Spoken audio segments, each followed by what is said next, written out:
How's it going?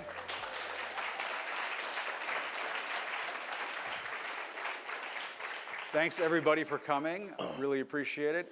You guys know who Michael Fanone is right here. Thank you. I'm Jim Acosta. I host the Jim Acosta Show on Substack, YouTube, Apple Podcasts, all these other places, wherever you watch it. Thank you if you tune in or listen to it. Thanks for tuning in. Something crazy happened to me.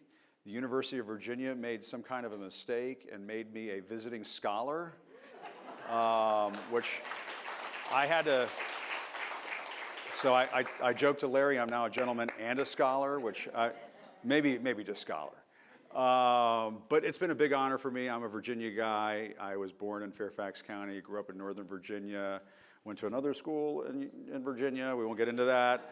And then I, somewhere along the way, met up with this guy, Michael Fanone, former DC police officer with the Metropolitan Police Department. And it says Michael everywhere. I call him Mike, so a lot of his friends call him Mike. So if you hear that, don't think it's weird. Mike is also a DC area native. Born in DC, grew up in Virginia, and so it always feels good to talk to folks who are from the Commonwealth and talk about a lot of the stuff that's on our minds. So that's what we'll do tonight. I'm going to kind of run through Mike's background, what he's been through, kind of how that applies to where we are as a country right now, because I think it's pretty damn important. And then we'll get into some questions, and then we'll hear from some of you. And I want to tell you that we might break a little news tonight as to something that's been happening right here at the University of Virginia. So you'll want to stay tuned for that. So if you guys are tuning in right now, we're streaming live, hopefully on my channels and on Mike's channels and the UVA Center for Politics channel. And we definitely want to thank the Center for Politics for hosting us here, the great Larry Sabato. Can't be here tonight because he's paying attention to this very important, I guess, local election that they're having here in the Commonwealth. You may have heard about this. If you, at one point you hear me say, "I am speaking," don't think there's anything wrong. I don't know if you've seen the ads for those of you just slow to the joke. I am speaking, but anyway.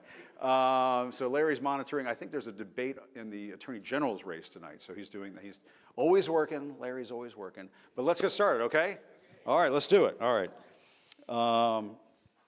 Mike, good to see you. Yeah, thank you. Thank you guys for having me, hosting me. I can't tell you, honestly, how much I appreciate my relationship with Jim, just because, I mean, in this Trump 2.0 era, people like me cannot get a platform on legacy media.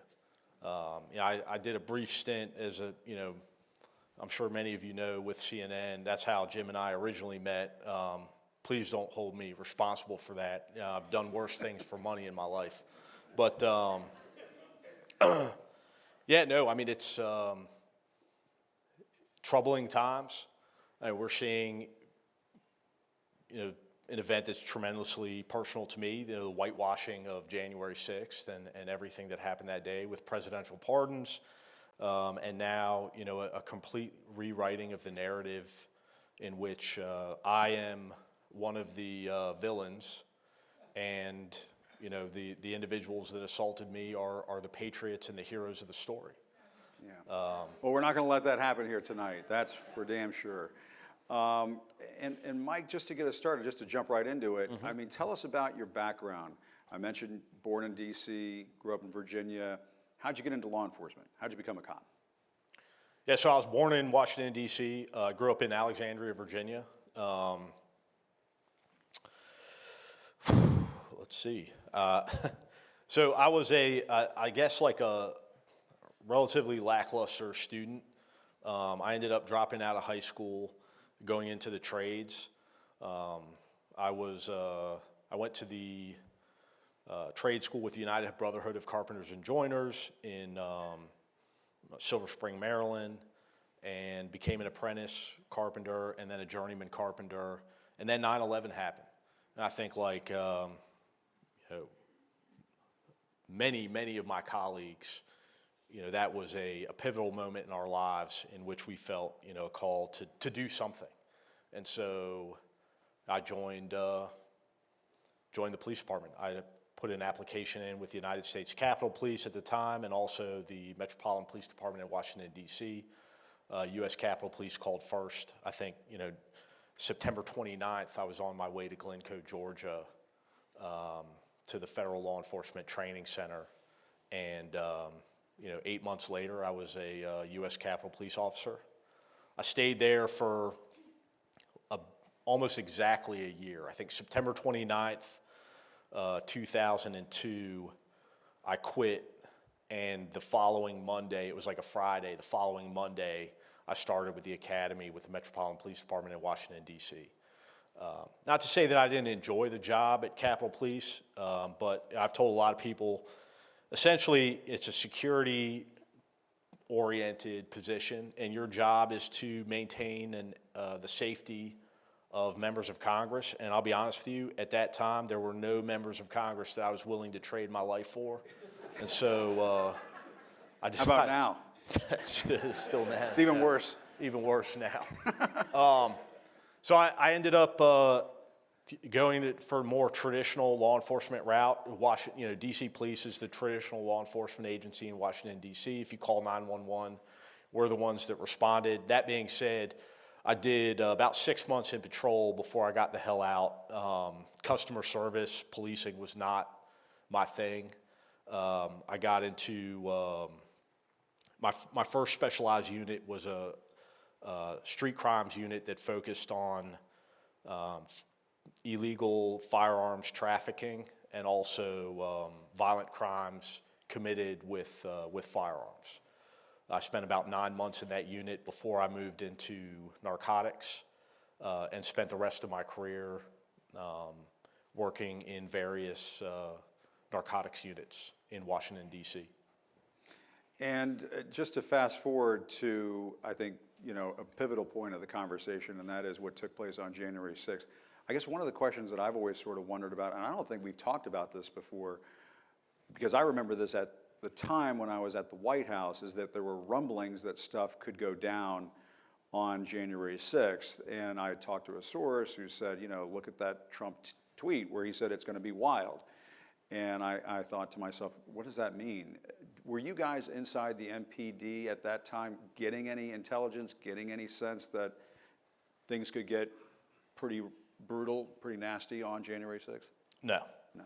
I mean, there's a misconception that that like the rank and file law enforcement is somehow better informed than the general public.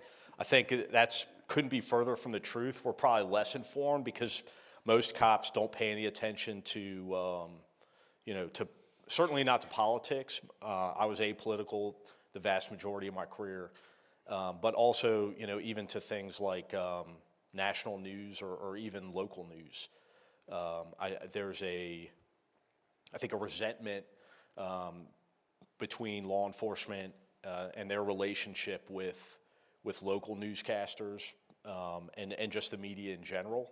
And so, they don't really pay attention. I certainly didn't pay attention. And I was aware of the fact that there was a protest taking place. I knew the motivation behind the protest. It was a Stop the Steal rally. I knew that, Donald Trump was telling people that the election had been stolen. At that point, I had the benefit of 4 years of Trump and found him to kind of be a buffoon and somebody who said incendiary things like that often, and didn't really lend any credence to it. I was aware that, obviously our department's deployment had been changed, but that takes place all the time. In Washington, D.C., we call them First Amendment assemblies, but essentially a protest that takes place every single day. And so, it was a regular occurrence to have officers retasked from their regular assignments to staff these types of events. And that's what happened on January 6th. That being said, I worked in a narcotics unit. I spent a lot of time in an undercover capacity. And fortunately for me, I was able to avoid those types of assignments. And so, for me, it was, at least at the beginning of the day, it was business as usual. Yeah. And that makes me wonder, how did you get called in that day? So I didn't actually get called in. Oh, okay. I mean, my regular shift, I think, started at 3 p.m. Yeah.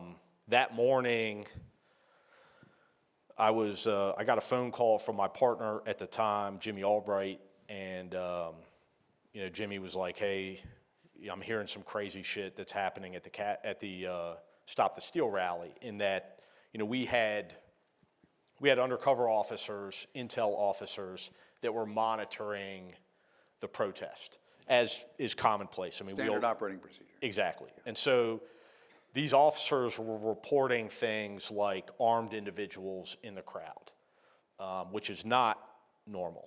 No. And there were several arrests that were made of individuals. Obviously, in Washington, D.C. at that time, it was unlawful to bring an unregistered firearm into the district. And so several individuals were arrested there on the outer perimeter of the Stop the Steal rally.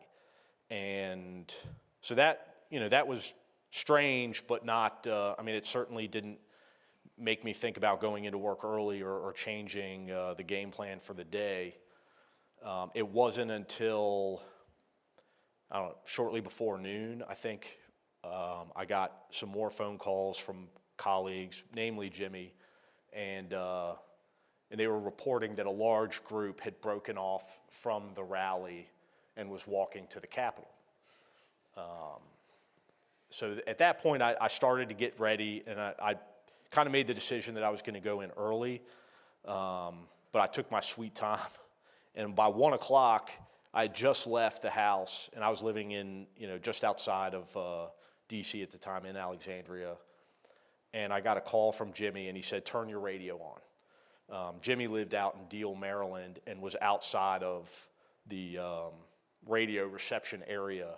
And so he knew I would be able to tune in and actually hear what was happening. And I had two radios at the time. I had an FBI radio because I was an FBI task force officer, and I also had an MPD radio. So I was listening to two different channels, and all I heard was distress calls coming from the Capitol. Namely, a guy who you may or may not be familiar, depending on how much you know about January 6th or have watched, but there was a commander from the Special Operations Division. His name is Robert Glover. If you were an MPD officer or any DC, law enforcement agency, you were familiar with Robert Glover. Robert Glover was like I said, the commander of Special Operations. They are the bureau or the division within the department that takes over in these First Amendment assemblies. He's the guy on the ground that coordinates law enforcement's response to protests, specifically once they turn violent. And he's, I think I've described him before as he's like Rain Man. He has no personality. He's probably the least likable person that you'll ever meet. But he is like a savant when it comes to deploying law enforcement assets to handle these types of protests. He is a consummate professional, and he is always cool, calm, and collected. And so hearing him on the radio with his voice cracking, becoming emotional, was really disconcerting to me, because I had heard him on the radio so many times before, and this is a guy who is now, I remember it, crystal clear, like so vividly saying, the outer Lower West Terrace perimeter has been breached. Officers are being assaulted. And that was the first of countless distress calls that came out from command staff, from individual officers throughout the day. And I spent the better part of my drive from Alexandria into the 1st District Station just listening to officers calling out for distress. And so that's when I made the decision that, I was not going to, go about my regular scheduled activity of the day. It was going to be, I'm putting a uniform on, which is not something that I had done for over a decade, and I was going to be responding to the Capitol. And that's what I did. So you were a plainclothes officer. Yeah. And then on January 6th, put the uniform on, you went in. I literally took my uniform out of the plastic bags Wow. that had been issued to me, was pulling the price tag off the shirts. Wow. And like putting that crap together. People ask me, like, you know, you got into work at like 1:30, like what took you so long you didn't get to the Capitol until just before 3? And I'm like, well, you know, you get the belt, you got to put all that crap on the belt. Yeah. Like, I put it all together Yeah. from scratch. Right. And so you get down there, you know, it was close to 3, I guess, is that what you were saying? And so at that point, all hell's breaking loose. Oh, all hell had already broken loose. Oh, It had yeah. been breaking loose for, I mean, the original breach, the perimeter breach was at 1 p.m., just before 1 p.m., I think 12:58. And then by the time I got there, Because I was wondering how you got into that crowd. Like, how did you find yourself? You just went in there to start helping and try to pull people back. How did that go down? so I ended up, my partner and I, we drive up to the Capitol. And if you're familiar with the U.S. Capitol, you know that there's like a perimeter around the Capitol. And so you can't just, I mean, you could drive up like Independence Avenue, Constitution Avenue through the Capitol complex, but those were completely blocked off by police vehicles. I mean, there was just tons of police vehicles parked there. So Jimmy and I thought we would go on, I think it's D Street, which is just outside of the barricades, and that we would drive up like South Capitol Street, or drive by like Longworth House Office Building. So we get there, and there's a Capitol police officer at the barricade. The barricades were up, and we're in a marked police vehicle in full uniform, and the officers wouldn't let us in because they said we didn't have permission to go into into the Capitol. Wow. And so we ended up like parking there. And listen, in the moment, I probably could have gotten out and choked both of those officers to death. Yeah. But you know, you realize like Oh, it's just bedlam. It's it's absolute chaos. Utter hell's breaking loose. They're not receiving any type of commands over the radio. The command structure had completely broken down at that point inside of U.S. Capitol Police. And so, you know, these officers reverted back to, you know, their most basic directives, which is if you're not authorized, you don't get into the Capitol. And so while it was like semi-aggravating and comical all at once, like Jimmy and I just said, fuck it, we parked our car and decided we were going to walk 2 blocks to the Capitol, which is what we did. And it was surreal. I mean, it was dead quiet. There was no pedestrians out on the complex until we got to Independence Avenue. And once we got to Independence Avenue, you see this, you know, sea of police cars.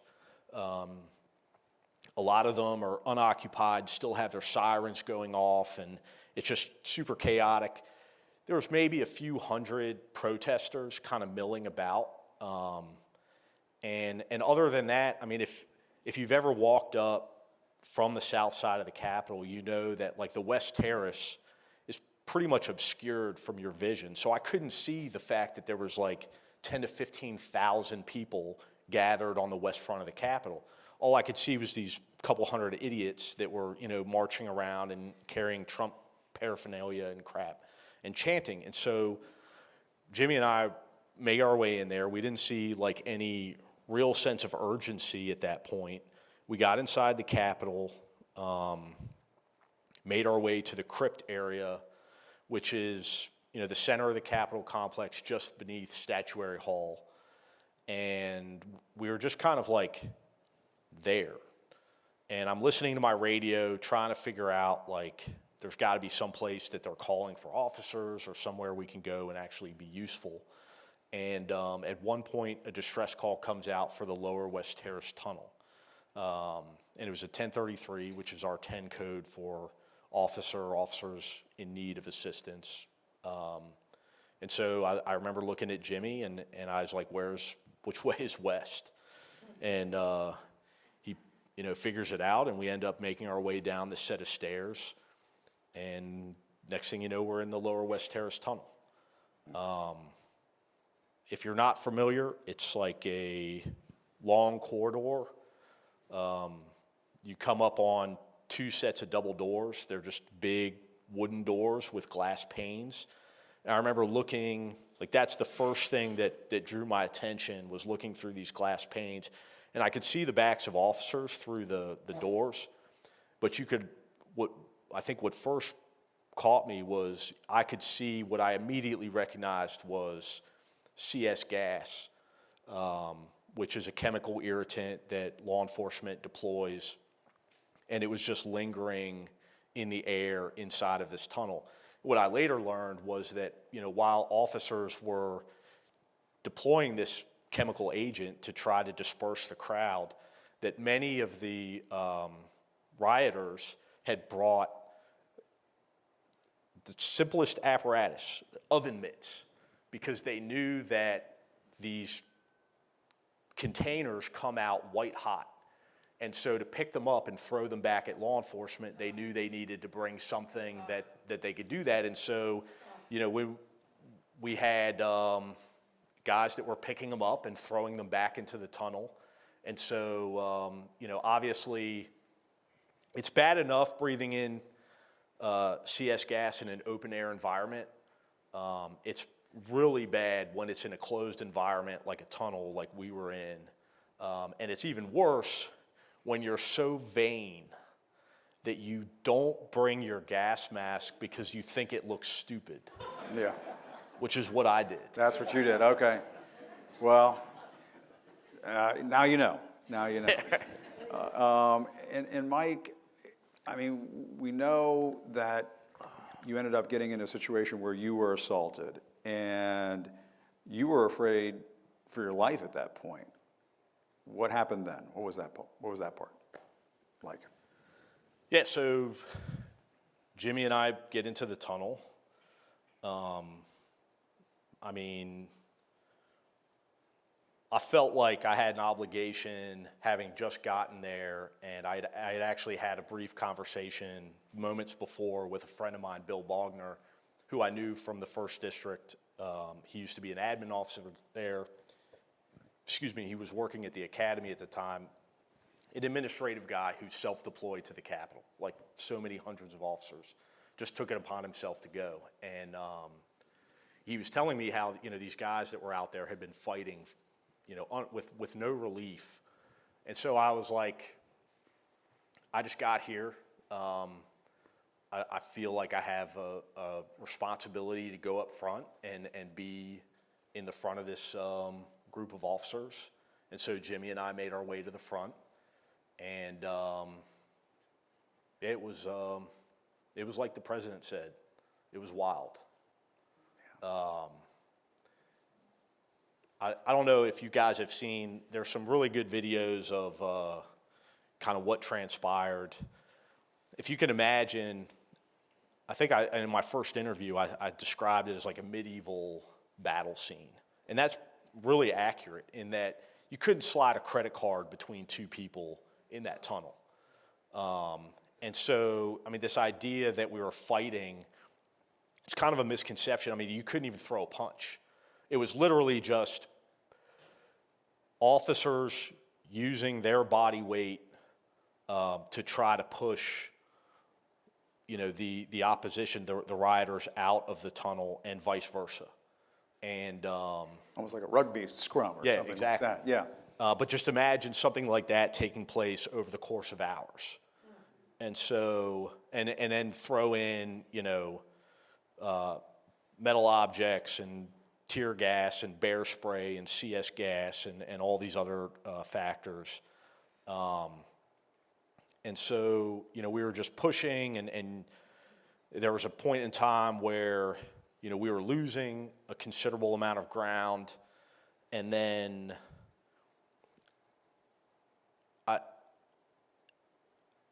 I don't, there was never a point in time where I was afraid. And I attribute a lot of that to one of the first people that I saw after I saw Bill Bogner was a really good friend of mine, Ray Kyle. He was the commander of our, he ran all of the investigative units in the city. He was the head of our detectives bureau, investigative services bureau. And he's a guy that I had known even before I came to DC Police. We had known each other at Capitol Police and even before that. And I don't know, there was just something like very reassuring for me and calming to see somebody that I knew that was there. And so instantly you switch from like, this is a situation I can't handle to just doing the job. And the job was, fighting alongside these other officers. And so, fast forward 15 minutes and I find myself at the front of this scrum. And, at one point I'm face to face with this guy. His name was Albuquerque Cosper Head. He's from Tennessee. And I remember being so close to him, and we had this kind of like really surreal moment in which he's like, man, I'm getting squished. And I was like, yeah, I'm getting squished too. And he's like, man, I feel bad for you guys. And I was like, yeah, this sucks. And I like this is a real conversation that transpired between me and this guy. And then I could smell, like I knew I used to dip. So I knew he had mint skull. And I could smell it. And I was like, man, that would be really good right now. And it's weird, like how, I mean, that was probably played out over the course of like 3 seconds. And like that was a legitimate, conversation I had and thoughts that I was having at that time. And then, just a few moments later, the momentum shifted and we started pushing them out of the tunnel. And next thing you know, he wrapped his arms around my neck and started pulling me. And at first he said, I'm going to try to help you out here. And then the next thing I remember him screaming out was, I got one. And at that point I was pulled away from the police line, out into the crowd. And then it was just, pure chaos. I was getting, struck from every direction. People were restraining me. Guys were grabbing my arms.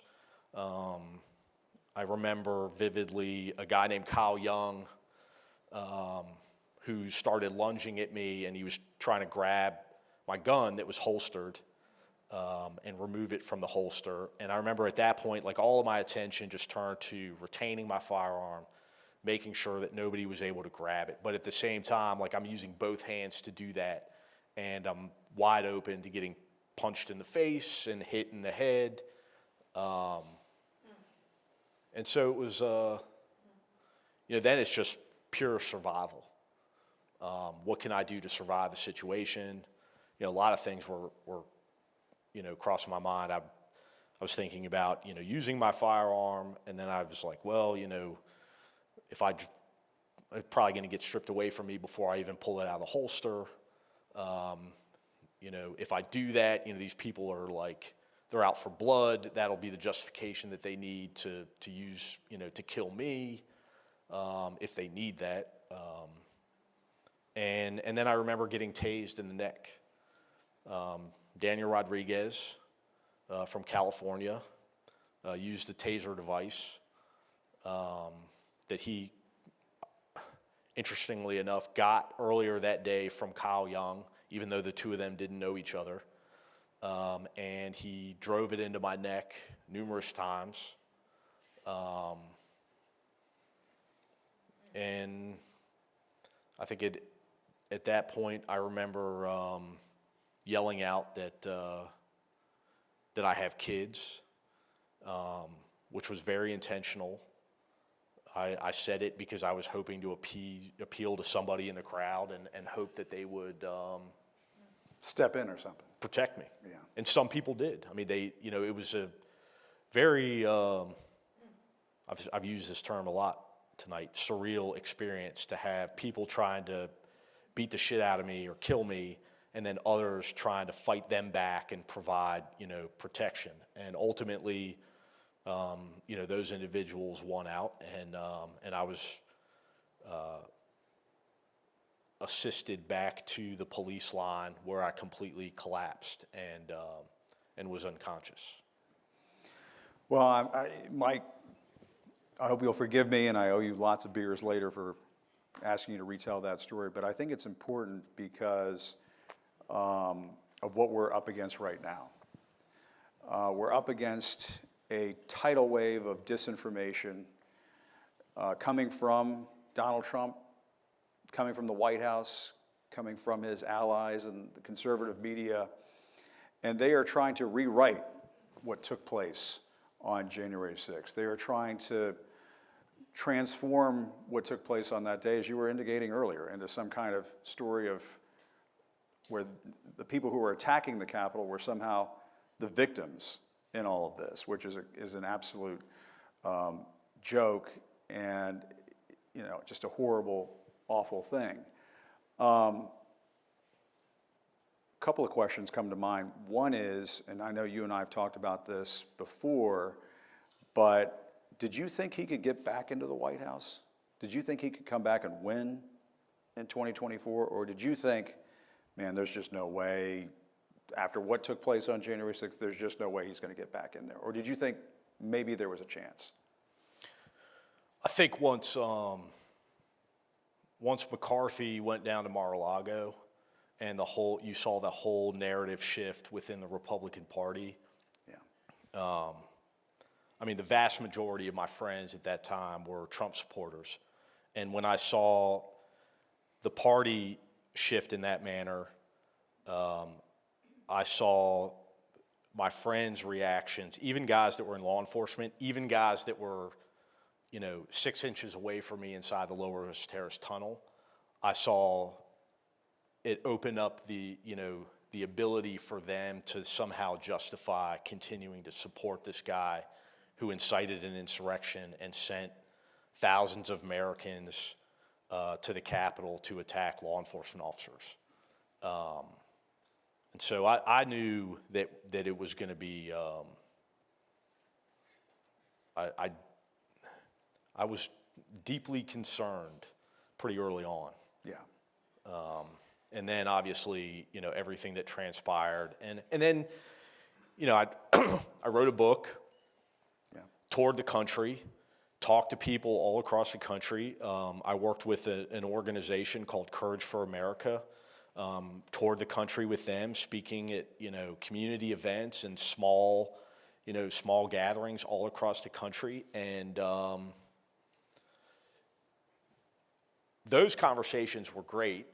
Very positive, but those were people that already, were supportive and understood, what I had experienced. The things that concerned me were like when I would stop off at the gas station, off some like obscure highway or byway and have a conversation with the people there who had absolutely no idea about January 6th. If they did, they, regurgitated some conspiratorial nonsense about it. Right. And then for the most part, we're happy that Trump had given them a $2,400 COVID check, and we're really hoping that they would get another $2,400 check from Trump. And then I was like, oh, we're fucked. Yeah. And we were. And he gets into office, and the very first thing that he does is he pardons all of those thugs, criminals, goons, white supremacists. We'll talk about that in a little bit. Mm-hmm. And I remember you and I talking about this and your reaction when you heard that. Because I remember at the time, there was I was still at my old place and we were reporting, and there was a lot of the reporting that was going on at that time was, there's just no way he'll pardon all of them. And I think even J.D. Vance got in some trouble. He was the incoming vice president. He was saying, well, the really bad ones, they're probably not going to get pardons. So everybody thought there wasn't a way he would just pardon all of them. And then that turkey pardoned all of them. Yeah, I can't get inside of Donald Trump's head, so I have no idea what the thought process is. But I'm kind of convinced that, not to take away from like how disgusting that act was, but I kind of just think he did it out of laziness. Right. Like I don't want to review 1,500 plus cases, so let's just fucking pardon them all. And I say that because there was a reporter, I think it was an NBC reporter, that asked Trump, I think immediately after he pardoned them, he said, there was this guy, Daniel Rodriguez, and on January 6, 2021, he drove a stun gun into a DC police officer's neck numerous times. The officer suffered a heart attack and a traumatic brain injury, has since left the department. What, do you think he deserves to be pardoned? And yet, obviously he had already pardoned him. Yeah. But he said, well, we're going to review that. We're not just going to do things whatever. And he's like, but you've already pardoned him. And then he, of course, moved on from that question.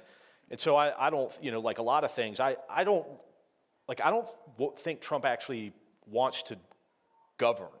And I know now we're getting down in another, and I'll rein it back in, but I think he just wants I agree. Yeah. He just wants to play golf and be rich and get more money off of all of our backs. And so, when it comes to these things like, pardoning people and, governing the country, like he doesn't want to be bothered with that shit. Yeah. That being said, obviously for me, unless it's about becoming a dictator or an autocrat, there are some things he will do that are government related. That he thinks will get him the Nobel Peace Prize. Or he thinks, yeah. But how's that going? But anyway, we won't talk about that. But the election night, this Washington Post reporter had called me up a couple days earlier, and she asked if she could come sit with me and watch the election results come in on election night. And I remember sitting there with her, and she was like, well, I'm probably not going to stay all night because this will probably go until 2 or 3 o'clock in the morning. And like by 9:30, we already knew who fucking won. And she was like, this is super depressing. And I was like, yeah, it is. And that was it. Little. And so at that point, like, yes, I took it incredibly personally. I saw it as a reflection on my inability to convince the American people that Donald Trump was dangerous. I saw it as a rejection of, my experience and the experience of hundreds of other police officers by the American people. Like, fuck you and what you went through and how it destroyed your life. We want the tax cuts, or we like the cut of his jib. And so let's have some measles. Right? Yeah. But so I was like, I love measles. And I said it in the interview. Like, fuck all of you. I'm out. You're never going to hear from me again. I'm going to try to piece my life back together. And I did my thing for Uncle Sam, and he's a piece of shit. And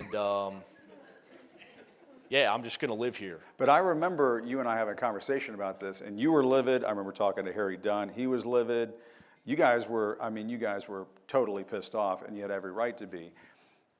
I think you and I had a conversation at the time that maybe it might be a little healthy to kind of jump in the pro-democracy game a little bit and try to see what you can do to help. And I know others have encouraged you to do that too. What has that experience been like? Because now you have a very popular Substack.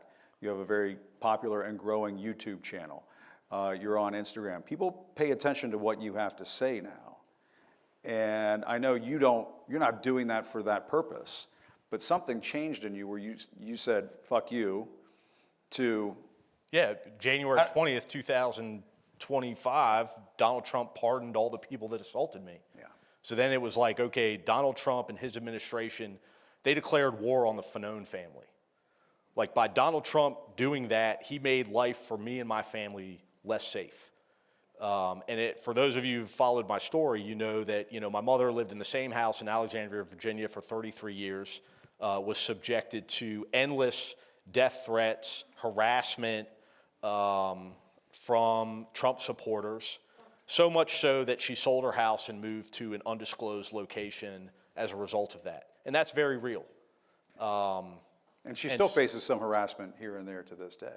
I mean, she's in a good place now, and, we've taken all the necessary steps to protect, her. But every single member of my immediate family, my mother, my father, my brother, my sister, her family, my ex-wife, my kids, all of them have experienced threats from Trump world and Trump supporters. I mean, I had somebody in a Reddit-style chat on, some dark website that's affiliated with MAGA, call for the rape of my 3 youngest daughters, who are 10, 12, and 14. Named them by name and doxed my ex-wife's home address. So to me, this is, listen, fighting for democracy is all good and well, and I'm all for that, and I'm, here for it, but this is all about defending my family. Donald Trump and MAGA are a clear and present danger to my family, to my children.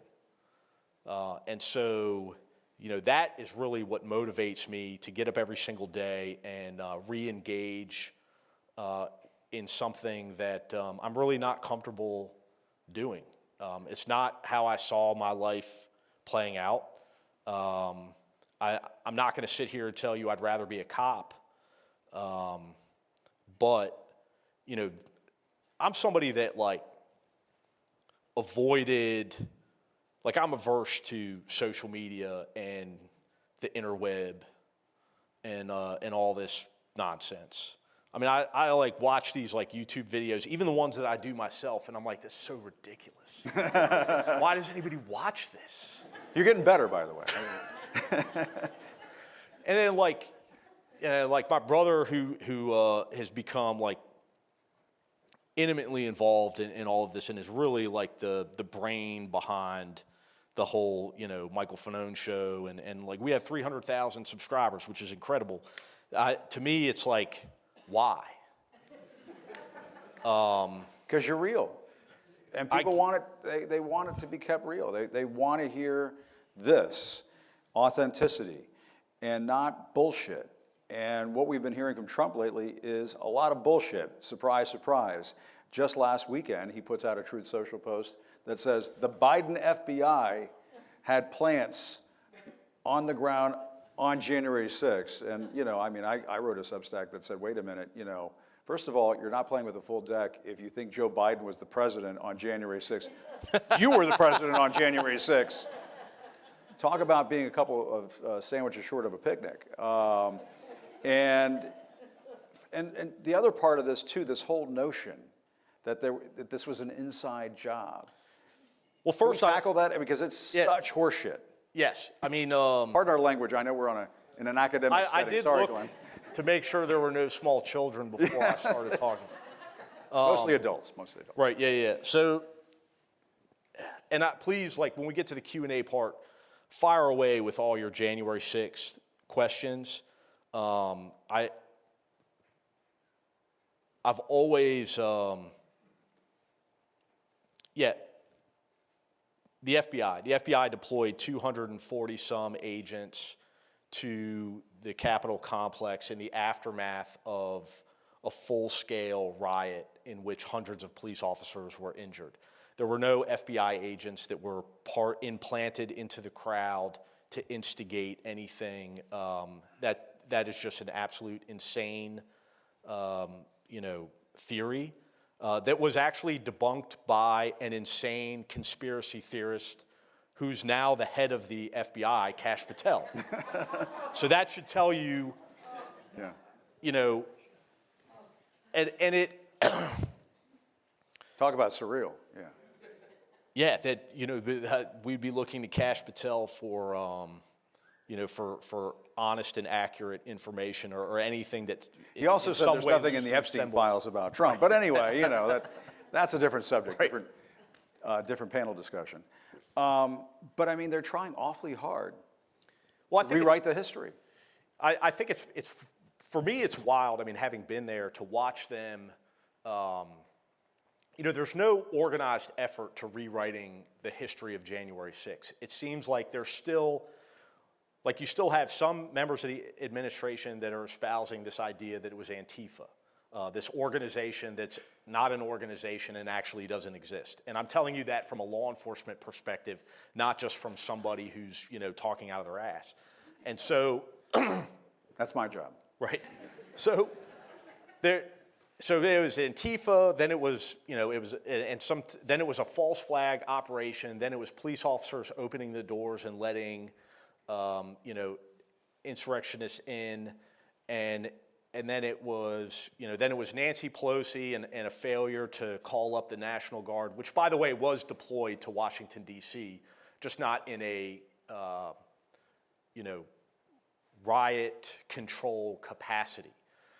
If you understand how the National Guard deploys, typically National Guard troops are deployed for natural emergencies. Disasters, floods, yeah. Or things like typically how we'll deploy them is like we have a protest or we have a large event in Washington, D.C. We'll use them to block streets or direct traffic.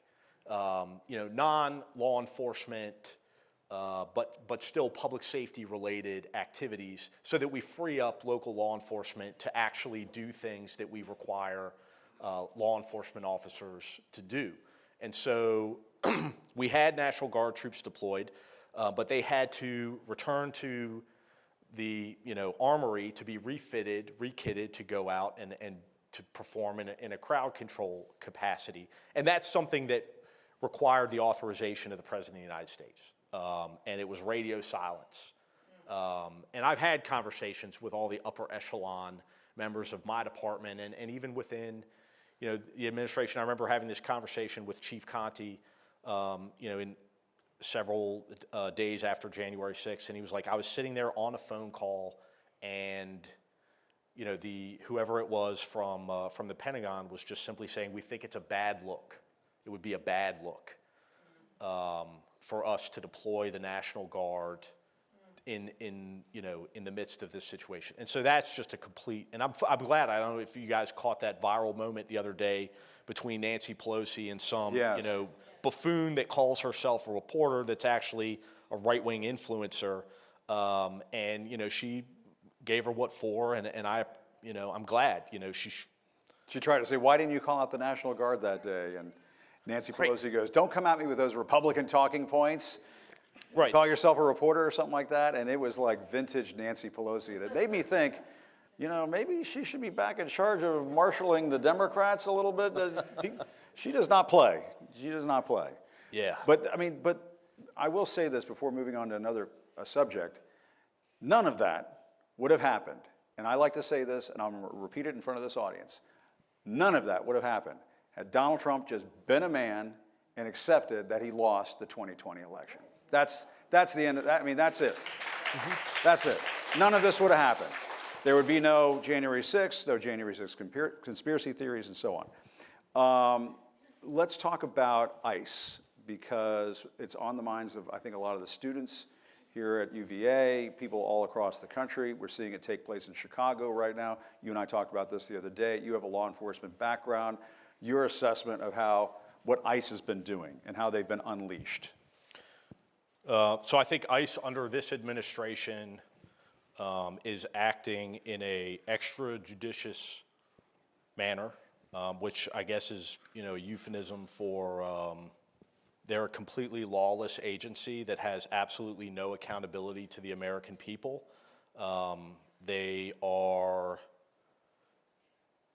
They've become Donald Trump's National Police Department. Secret police, in some ways. Yeah, I mean, secret in the fact that there's no transparency from this agency. We don't know the identities of the individuals that are involved, but we also don't know, we can't trust the information that the agency provides us. And I'll give you a great example. I'm sure a lot of you saw, there was a raid in Chicago that took place in an apartment building that the administration told us was infested, their words, infested with Tren de Aragua gang members. Tren de Aragua is a Venezuelan street gang that does, have a significant presence in the United States. That being said, this operation that took place is something that I have never seen in my 20 years in law enforcement, in that they used 4 Black Hawk helicopters. They had ICE agents in full tactical gear in the middle of the night, like 2, 3 o'clock in the morning, rappelling onto the rooftop of this building. They went into every single apartment, raided each apartment, no individual warrants for those premises, and they handcuffed or zip-tied all of the occupants, brought them outside, some of them naked, some of them in their underwear. Elderly, children. Elderly, young children, zip-tied young children together, brought them out. And so far, what we do know is that out of those 100+ people that were subjected to that traumatic experience, only one has been shown to be loosely affiliated, not even a validated, which is a standard the Department of Justice applies when you're bringing criminal charges against an individual who is purported to be a member of a gang. So there's not a validated, just somebody who was essentially an associate of this organization, and that, and they were able to do that, which is insane to me. That you would be able to go into a person's home without a search warrant, to me is outrageous. And as listen, like when I was a police officer, I was not a steward of the Constitution. It's a misconception that law enforcement are the stewards of the Constitution. It was fucking annoying. But that's not to say that you adhere to it. You adhere to the Constitution. I wasn't thinking about like, oh, we got to make sure, but you don't want to get in trouble, and you have to do things according to law if you want to prosecute the case. If you don't do it by the book and in accordance with the law, the Department of Justice is not going to prosecute your case. They're going to prosecute you. But in this scenario, we have a Department of Justice that is, in full alignment with the administration. I mean, I've said many times, Pam Bondi is nothing more than a corrupt political operative for Donald Trump. She has no integrity, not a lick of honesty, and no honor. John Bolton indicted today. Yeah. Trump's third political enemy indicted. Yeah, is this America? I mean that. And I think that, again, I've said it a lot of times. Like in my experience is, it's not so much that we have this like overwhelming population in this country that is, in alignment, ideologically aligned with this administration. It's that we have too many Americans that are indifferent to what's happening. Too many Americans that see what's happening to, vulnerable communities in America, like the immigrant community, and they're like, well, it's not me. So, I think that we're gradually starting to see a shift in that, people see the inhumanity of this, and it's so shocking. I'm a cop. I've seen everything that a major metropolitan city can throw at you as a law enforcement officer, and this shocks my conscience. Seeing people, not just the violence of it, but the unnecessary violence of the arrests and the antagonistic behavior perpetrated by ICE agents. I was called a lot of names when I was a cop, but you knew that you don't get to react. Yeah, sure, you want to, but you don't get to react. And some of the things that I've seen ICE agents do, in response to being called names, and you have to understand too, like you're enforcing an incredibly unpopular policy, and people are outraged and they're angry, and they have a right to be outraged and a right to be angry, and they have a right to protest the things that you're doing. To see agents of the government make political statements in retaliation to people protesting them is just, it's completely eroding any trust between the law enforcement community, a community I dedicated 20 years of my life to, and the communities that we're charged with protecting and keeping safe. And that's going to have a long-lasting effect. in this country. It's going to be a long time, I think, before the vast majority of Americans can put faith again in our Department of Justice, in our federal agencies, and our local and state agencies who've capitulated to the federal government over some of these, inhumane policies. And I think it's also going to take a tremendous amount of accountability. I've had a lot of conversations with people about, what happens when we right the ship. What do you do with the thousands of ICE agents that joined ICE during this administration, knowing full well that, they were going to be engaging in this type of conduct and behavior? What do you do with those people? Yeah. I mean, my answer is you fire them and you permanently ban them from ever serving as a law enforcement in this country, and the ones that engaged in criminal activity, you prosecute them. Anything short of that, I think, it's going to be difficult for Americans to, put trust in these institutions again. Yeah, and you also have the National Guard acting as law enforcement in places like Washington, D.C. I mean, they're down on the National Mall where there's no crime. D.C. crime has been on the decline over the last several years since the pandemic ended, and they've been used to pick up garbage outside the White House. I mean, it's just outrageous. Yeah, I think, I feel for those guys. I mean, I see those guys around D.C. I do. Yeah. I feel for them, and there's a lot of, there's been a lot of protests that have talked about, and it's a difficult conversation because you have to recognize how dangerous it is that this administration seems so willing to deploy armed troops to our streets. But then you also have to look at what it is that the administration is actually having them do. And so in Washington, D.C., we now have the benefit of 60 plus days of federal troops deployed to our streets to see what it is that the type of things they're actually engaged in. And I'll tell you, there's really two types of behavior that I've observed.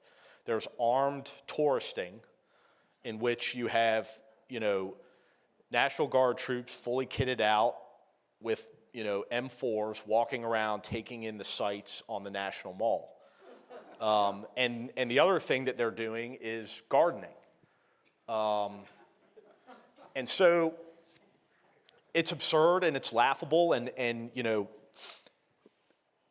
I think that it's people. I bring this up because, not to downplay the significance of it, because it is significant and it is outrageous, and it, people should be angry about it. But it's also, they're making the administration makes the argument that it's for public safety. And when you look at it from a public safety perspective, the only thing that you can say is that it's displacing crime for a limited period of time while these troops are deployed in specific areas.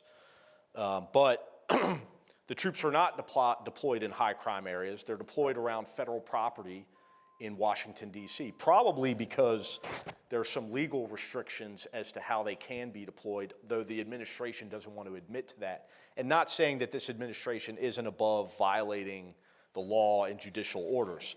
But when you talk about, how is it that these, military service members would violate their oath? Well, technically, they're not violating their oaths. They were called up. They're doing,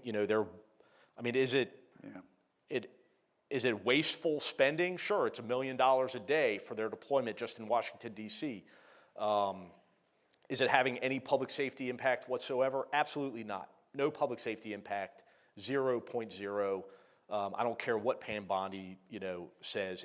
That's all bullshit. Yeah. And you're disrupting these people's lives. These aren't full-time soldiers. These are people that, they're weekend warriors. They give up a weekend a month and a week a year, and now you're having them full-time, fully deployed out in these areas. They're sleeping in some shitty barracks up in Northeast Washington, D.C. that's, rat-infested. I've been there a few times. And they're away from their families and they're away from their jobs. Yeah. The second aspect of this federal takeover of the cities is the law enforcement surge. And as somebody who worked in numerous federal task force throughout my career, I started working in street crimes, which was focused on firearms, and we were partnered with the ATF. Then I worked, when I was in narcotics, I worked with DEA, and then eventually I found a home with the FBI. I know the benefit of these federal partnerships.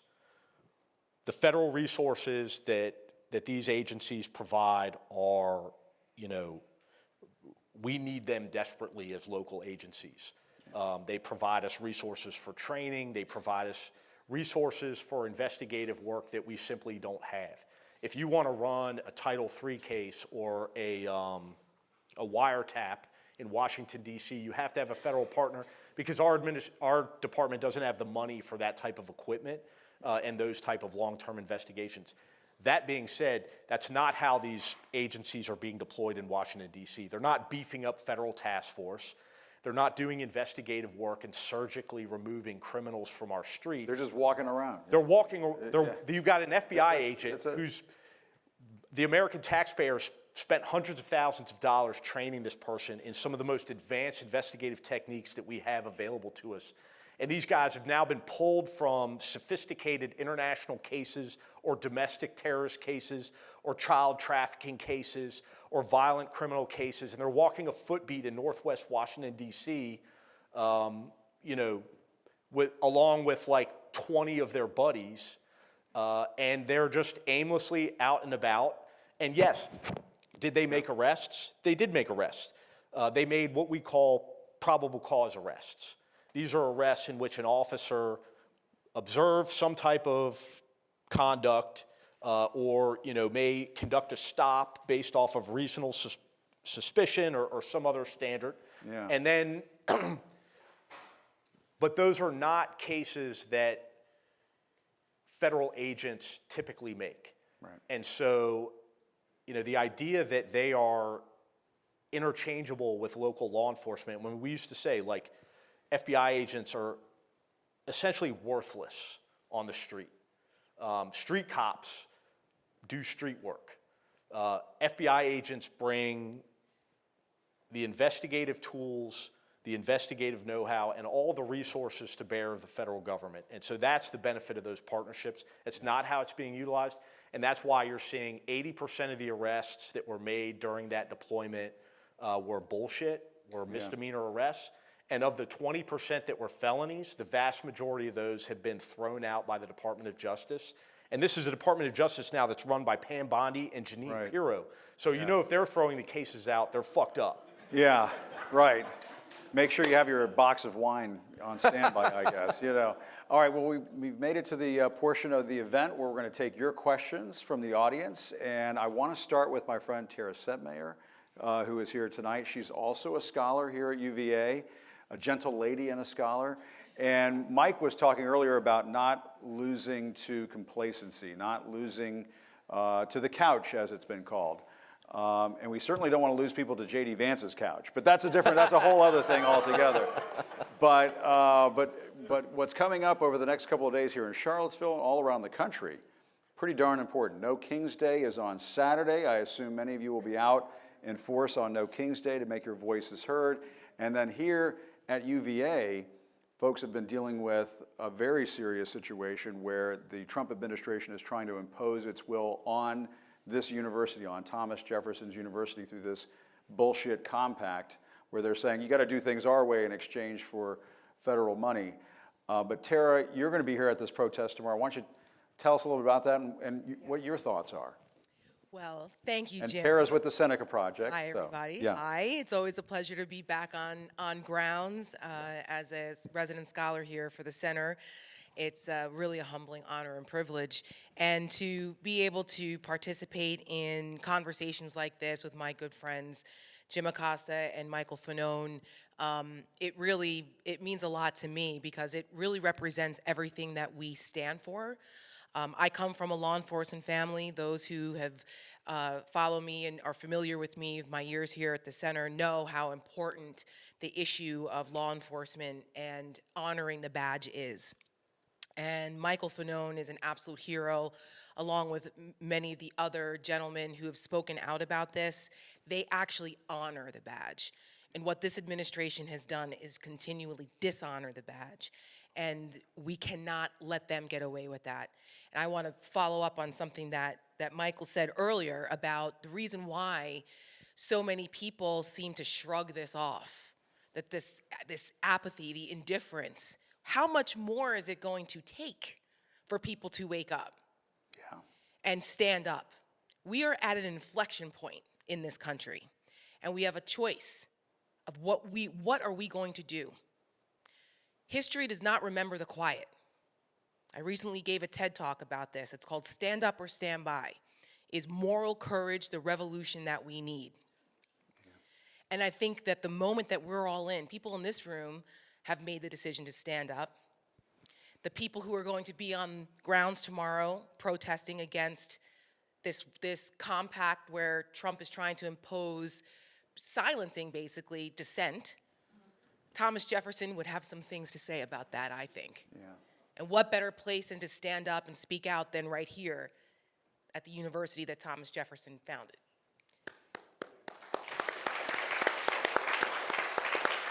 Yeah.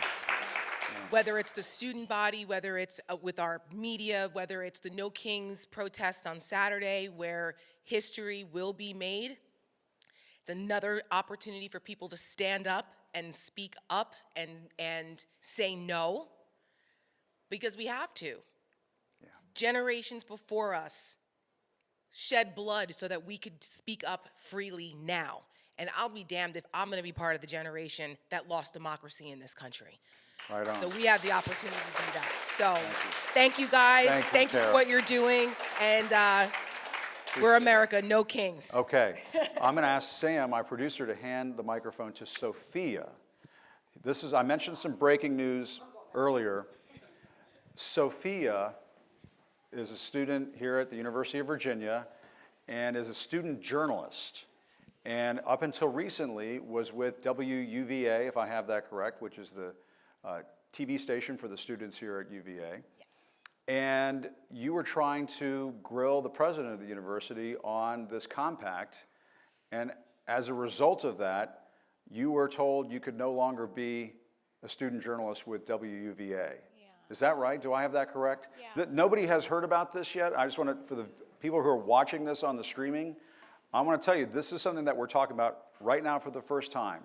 A student journalist at the University of Virginia got shown the door because she tried to ask hard questions of the president here. Sophia, you have the floor. Hi, Jim. Tell- Hi, Michael. Thank Yeah. you so much for taking the time to speak with us. I've really enjoyed the commentary. And good for you for standing strong, by the way, too. Thank you. Hi, I'm Sophia. I'm a politics major, fourth year at UVA here, and a former intern for the Center for Politics. Up until 24 hours ago, I was a student reporter for WUVA, which is an independent student news outlet here on grounds for the past several decades.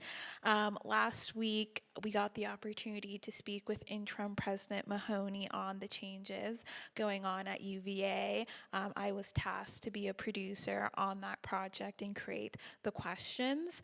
I had worked with the students, and we all agreed prior to that interview that this was going to be a tough interview to talk about everything from President Ryan's sudden resignation to the compact to deportation on grounds. And then last minute, the primary interviewer, a student, decided to not share those questions and more go the softball question route. And in that moment, I spoke up to ask him specific questions like, what don't you like about the compact? What do you say to students who are afraid that ICE might come onto grounds regardless of their legal status? What do you say to the student council no confidence vote who's argued that they don't know why the board selected you and if you were on that public nominations list? And of course, he gave me very media trained answers. He refused to answer some questions or placed it on another department. But later that afternoon, I got a call from the president, who was also a student, who demanded that I apologize for those questions.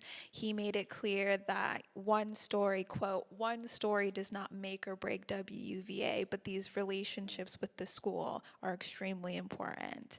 I made clear that I was not going to apologize. I spoke with members of WUVA's board. Good.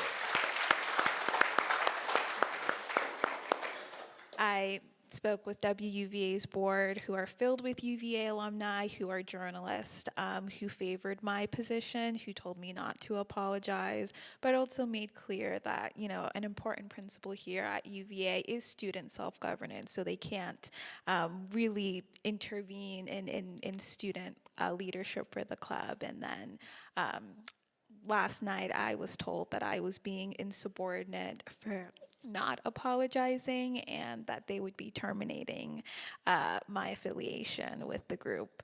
And that was quite demoralizing, because this was, you know, my peers, and I think it reflected that even independent student journalists are feeling the pressure, the culture of not saying certain things to institution for fear of being reprimanded. So yeah, definitely still hurts.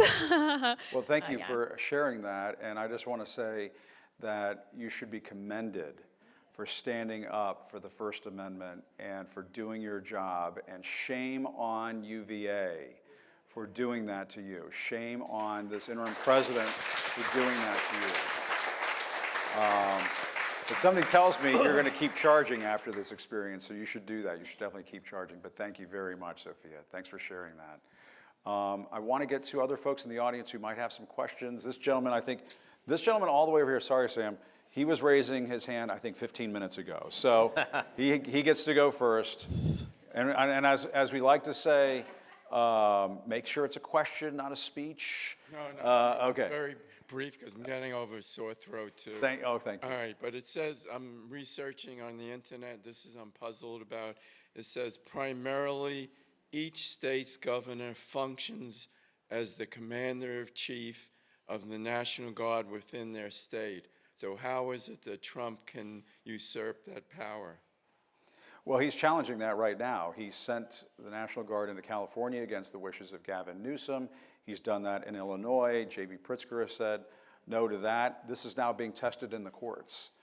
And, you know, Donald Trump is basically asserting that since he's the supreme commander-in-chief, that he can do what he wants with the National Guard. But this is being adjudicated as we speak. We'll have to see how it plays out. But it doesn't take a rocket scientist to figure out that the toothpaste is already out of the tube. Yeah. Some of these things are already taking place, right, Mike? Yeah, I mean, I think that,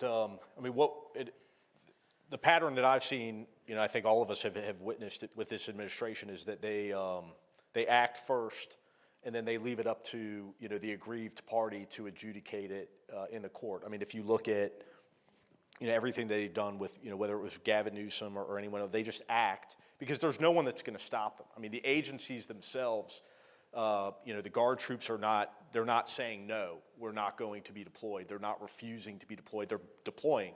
And so then it becomes, you know, it's up to the states to adjudicate it in court. And that just seems to be the thought process behind this administration with pretty much everything. Yeah. Who would like to go next, ma'am? How about you? Yes, ma'am. So, Michael, thank you for sharing your story. That's just an incredible, horrible story. And I think most people, Republican or Democrat, would think it's horrible. But, Jim, why is mainstream media not telling us this story? Because I've watched CNN since January 6, 2021. I've never heard this story. And I watch it pretty regularly. So we're not hearing it. And I feel like right now we're getting, maybe the reason, and you can comment on this, is they want people's eyes. And eyes have to be so that they show something that's conspiracy, so that they get people to continually watch. If they showed this story once, it'd be done. People would say that's a horrible story. It should not continue. I think I'll quarrel a little bit with the premise of your question, but agree with it.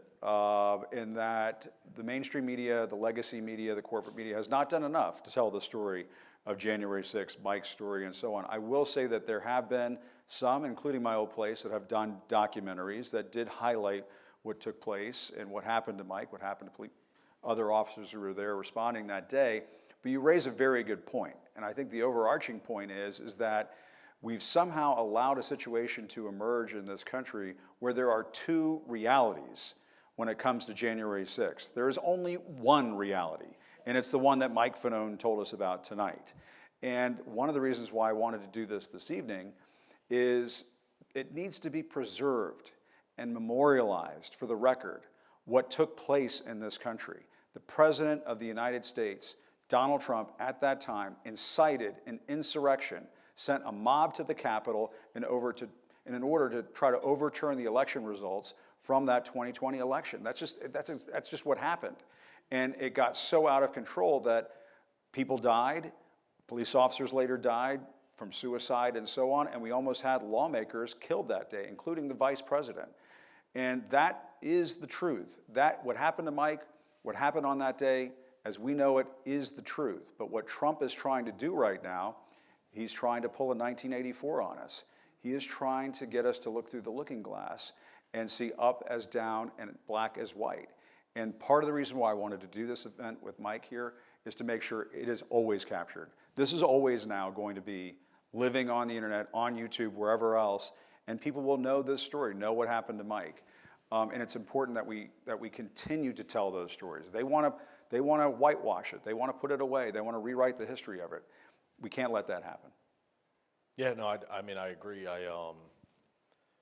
I think that you might be giving too much credit to the American people as far as like how people digest media. I mean, I've had these conversations all across the country. So you've got, people that are engaged, and by engaged, I mean they watch legacy media, they watch CNN, they watch MSNBC. If you watch those two news networks, you're probably not going to watch Fox News and vice versa. If you watch Fox News, you never saw anything about January 6th at all. And then if you watch, They were running these. Remember, Tucker Carlson was running these conspiracy theories and stuff. About just all types of insanity, and he got access to literally hundreds of thousands of hours of CCTV footage from the Capitol, and he ended up cherry picking what amounted to like 15 seconds worth of video from that day to, in his mind, tell the total story of what actually happened on January 6th, which, it didn't do well. And there were actually a number of people that quit the network over that. And I think Chris Wallace was one of them, and several others. Tucker Carlson eventually lost his job. But the point I was trying to make is most people that I talk to don't watch CNN, they don't watch MSNBC, and they don't watch Fox News. They get their news from Facebook, or they get their news from Reddit, or they get their news from, TikTok or some of these other things that I don't fucking understand. And so it's like, and those, now you see like, you've got these independent journalists that have started to occupy this space. So at least you can say there's, you've got traditional guys like Jim who are occupying the independent media space. Don Lemon is doing a great job. Joy Reid's doing a great job. But then you have these other non-traditional folks like Aaron Parnas, who, I mean, if you don't follow him, he's great. I think he does an excellent job because, like, my 22-year-old daughter likes him. But, like, I can't stand him. I think it's weird that he does all of his newscasting from a couch and wears these like oversized headphones. But whatever the kids He's a hardworking young man. Yeah, whatever the kids like. I mean, he's got like 10 billion followers. So, but That's okay. So there are people out there that that are doing it the right way in these spaces. But prior to, I don't know anybody that was credible prior to maybe like 2 years ago that was occupying this space. Like around the January 6th time, it was just insanity. And I mean, if you're on Twitter, I don't know if anybody here is on Twitter, if you've seen what that has become, I mean, it's just It's an abomination. Yeah. It's like the dark web of... It is, and that's what Elon Musk wanted it to become. And Mike makes a great point, and I think it gets to your question, which is independent media is now thriving in this country. Yeah. People are subscribing to places like Substack. They're going on YouTube to watch this. My dad, who's in his 70s, watches the news on YouTube now, watches my show, other shows on YouTube. And people are just circumventing the old legacy corporate media because they're looking at what's happening. Look what just took place with CBS. They put some right-wing person, Barry Weiss, in charge of CBS after she ran something called the Free Press, which is an Orwellian name in and of itself. Yeah. And, you know, CBS pays a $15 million bribe to Donald Trump. ABC pays a $15 million bribe to Donald Trump. These companies are spinning off entities of their corporate parent company, and they need the FCC and Donald Trump and the administration to sign off on a lot of these media deals and mergers, and the entire industry is compromised now. You have Jeff Bezos over at the Washington Post has run off all of these incredibly talented journalists there, and the Washington Post is now a shell of its former self. The good news is that a lot of those great journalists, Glenn, who used to run the fact check at the Washington Post, Glenn Kessler, I believe his name is, now runs a fact check site on Substack. And so, and Don and Joy and Mike and myself, we're on Substack and YouTube and lots of other places. So there are places where you can turn, but we're in a bit of an evolution right now. We're now moving to what's next in media. And in terms of, we're just not seeing these stories. And I cover them every day on my show. Mike talks about them on his show. And I think folks have to be intelligent consumers, discriminating consumers, find those places where now you can get that truth away from the corporate media. That is, let's face it, they're afraid. They're running scared right now. I want to move around the room because we have limited time. This gentleman right here in the vest, sharp-looking vest right here, this man. Michael, I have a question about ICE, and I don't know how well you knew ICE or you know, have had experience with them, but there's heavy recruiting going on right now, and I'm sure they're attracting lots of racist thugs who like nothing better than to zip tie immigrants and march them out into the street in preparation for leaving the country. But was ICE always like that? I mean, where are the people who have been in ICE for a long time? Were they secretly like that as well? Has ICE always been a villainous bunch of people that hate immigrants? No, not at all. I mean, I had very limited interactions with ICE, purposefully so, because traditionally, you know, local law enforcement and ICE didn't interact and we didn't participate in immigration, enforcement because local law enforcement agencies are charged with policing and providing, you know, public safety to all of the residents of our community. And we have a large immigration population in Washington, D.C., and many of them are undocumented. But we want to make sure that those people are reporting crimes to us. And so they have to feel safe that they're not going to become, you know, they're not going to be deported because they were a victim of a crime and they decide to call 911 or one of their relatives. And also it benefits the whole community in that, you know, let's say a legal resident is a victim of a crime and it happens to be an undocumented person that was a witness to that crime. Well, we want that witness to come forward and provide us with that information. And that's why we don't conduct enforcement, you know, operations with ICE. That being said, my encounters with them were limited, mostly to, you know, passing in court, having a cup of coffee together and whatnot. But they were an investigative agency. Typically the way that an ICE deportation worked was somebody came in contact with law enforcement, they were arrested, they were adjudicated. It was determined through that process that they were undocumented. In the federal system, if it was a felony, it was reported to ICE. ICE would get a retainer warrant, and then, you know, the decision would be made whether they were going to serve a sentence here in the country prior to being deported or whether they were just going to be deported immediately. But it was a very sterile process. You didn't see street activity conducted by ICE. I mean, we used to laugh that like the ICE guys were the ones that wore khaki pants and a polo shirt all the time because they weren't real cops. And I think they probably would have been the first people to admit that to you as well. I think what you've ended up seeing now is this influx of ICE, of Customs and Border Patrol, which, you know, the border's closed now, so we have a lot of Border Patrol agents that don't have shit to do. And so they've been retasked or deployed throughout the country. And that, you know, just because you're a law enforcement officer, not all law enforcement officers engage in the same, you know, policing is very much so what's the word I'm looking for? Public, you know, customer service oriented business. You know, we serve the public, and there's we interact with the public so regularly that, you know, you develop a way of communicating with people, even when they did something wrong. ICE, Customs and Border Patrol, like very different. Customs and Border Patrol to me is much more of like a military style operation than it is, street policing. And so now you've got these people being retasked to street policing, and that's why you see this, egregious conduct playing out in American streets. When you speak to oh, go ahead. No, I was just saying, and Republican and Democratic administrations prior to this one did border and immigration enforcement. I mean, Right. It did happen. I covered Barack Obama during his second term over at the White House when they used to when a lot of these groups that are pro-immigration would call him the deporter in chief. And he got in trouble with the Latino community for that. And so, I mean, to say that this just, like Donald Trump all of a sudden started doing enforcement activities is it's just a lie. The last thing I want to touch on, you were saying,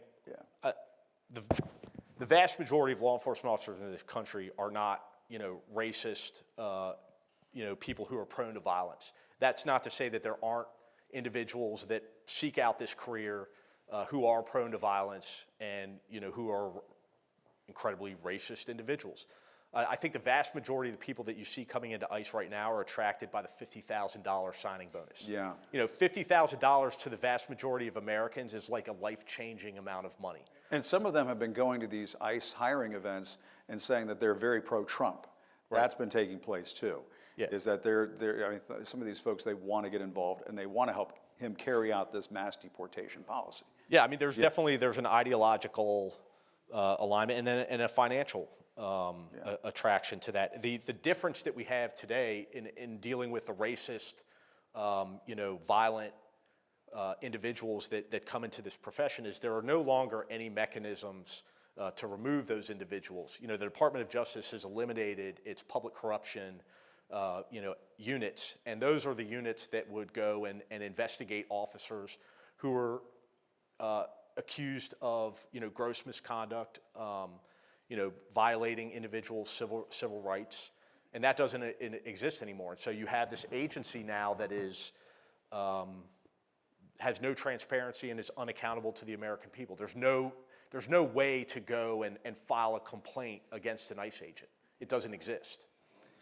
Well, folks, I just want to say thank you so much. And unless somebody has a real pressing question they want to get to, I just want to say, Come on. what should we do? We More? can do a couple more. Okay, all right. This nice lady right here, you were brave enough to sit in the front row. Really, thank you, And because heard I really. Mike and I use some salty language, which I do not apologize for at all, by the way. There's no No, apology. please, no, Yeah. thank you so much, both Yeah. of you, for coming here. It's been a great honor to have you. And I must say that, I hope there's a lot of people online, because Yeah. I was surprised that there wasn't standing room only here. Yeah. And it goes to my question, that what really more can we do about the apathy and the fear? I acknowledge you for how you have managed the fear of what's happening to your family and so forth. I talked to some of my friends about going to the No Kings, and they're afraid to go. What Don't if be a car? afraid. What if a No, car? no, no, don't runs be into afraid. the line of people? Well, you in know? Charlottesville, I can understand why people would have that. Right, sure. yeah. That's right. I understand. I remember Okay, covering that. so, I'm just wondering, you of all people can help us understand. I'm a psychologist, and I'm still struggling with how to deal with the fear and the danger that we're facing now, and how to help my clients, other people deal with it. And maybe by your example, you can tell us. It's easy for me. I've got 4 daughters. The only thing that I think about in pursuing this work is leaving this country better than the way that I received it for them. So I'm not really worried about my safety or and then my recommendation is the same to everybody in this room is show up to these protests. Encourage your friends and family members to go to the protests as well and peacefully protest this administration. And the other thing is, have these conversations. And I don't encourage anybody or advocate for anyone to try to convince people that may be supportive of this administration. what I want people to do is convince those that don't support this administration, but are just apathetic, who are not, getting out and voting, who are not attending these protests, who are not letting their voice be heard. Talk to those people. Have a conversation about what ICE is doing. Let them know, like, is this the kind of country that you want to live in? Is this the kind of country that you want your children to live in? And so that would be my recommendation. And I would just say that, ma'am, I believe that we are right now in the middle of the cause of our lives. Mm-hmm. I think that Donald Trump, as Mike said earlier, poses a threat to our democracy. I think he poses a threat to our future. I think he poses a threat to our country. And it is incumbent upon all of us, man, woman, child, grandma, grandpa, whoever you may be, to think about the loved ones in your life and ask yourself what Mike was just saying a few moments ago. Is this the kind of country you want to hand off to your children and grandchildren? And if it is not, you must contact the people in your life and convince them, if they're on the sidelines, to get off the sidelines. One of the things that gets tossed around a lot is something called Trump derangement syndrome. I've been accused of having a severe case of TDS. He tweeted on the day that I left CNN, and I accused him of having Acosta derangement syndrome. But anyway, he came after me that day. But anyway, I'm less concerned about Trump derangement syndrome than I am about Trump depression syndrome. That we get so down in the dumps, that we get so defeated, that we get so depressed, that we just give up. And if he can be beaten at the ballot box, as he was in 2020, his cause can get beaten at the ballot box in 2026 and at 2028. And you have to hold on to hope. A lot of people think that, well, Jim, we just know who you are because of Donald Trump. Maybe so. But I also covered Barack Obama, and I tell people all the time, I was out there on the campaign trail in 2008, and I remember going to those gymnasiums and those stadiums and seeing those huge crowds of people. And I would say, my colleagues and I would start to say, there's something going on here. This is a big deal. And some of the smart people in Washington, the know-it-alls, they were, oh no, this is Hillary Clinton's election. She's going to win this one. She's got this in the bag. Don't worry, this Barack Obama guy, he's got a future, but not like Hillary Clinton. She's going to win. And I just remember thinking to myself, look at the message that he's talking about out there. He's talking about hope. He's talking about change. And what I tell people all the time, not only here when I speak to groups here in the U.S., but all around the world, don't count out the United States of America. Do not count out your fellow Americans. We have the capacity to surprise. You just can't tell what's around the corner. The next big thing could be right around the corner. So you can't give up. You can't give in to, and I talked about this when I left that day. I said sayonara to 18 years. As Mike likes to say, the best way to get separated from your job in legacy media is to tell the truth. But on that day that I left, I said, don't give in to the lies. Don't give in to fear. Hold on to truth and to hope. And I know that might sound a little corny to the younger folks in here, but it's true. You can't do it. You can't give in. You have to hang on. And I'm telling you, when people ask me, how are we going to get through this? I tell them this, we're just going to outlast them. We're just going to outlast them. We're just going to get through it. And we're going to do it together. And that means you got to help pick up your neighbor over here and take him down to No Kings on Saturday. Don't stay at home. If you do stay at home, make sure you watch it on our YouTube channels. We would appreciate that. As a matter of fact, if you're going to go to the march, put it on the YouTube channel so we get the number. Yeah. And hit a like or something and subscribe, and then go down to the march. Do that if you could. Do so peacefully. Do not be provoked, because one of the things that they're trying to do right now is they're trying to provoke these crowds. I have a strong suspicion that on Saturday they're going to try to provoke the crowds. Donald Trump likes to talk about plants on January 6th. I wonder how many plants will be out there on No Kings Day. I wonder about that. I'm not saying that it's going to happen, Don't want to get in conspiracy theories, sound like Tucker Carlson or something, but I wonder about that. Don't get provoked. Remember the example set by people like Martin Luther King and Gandhi.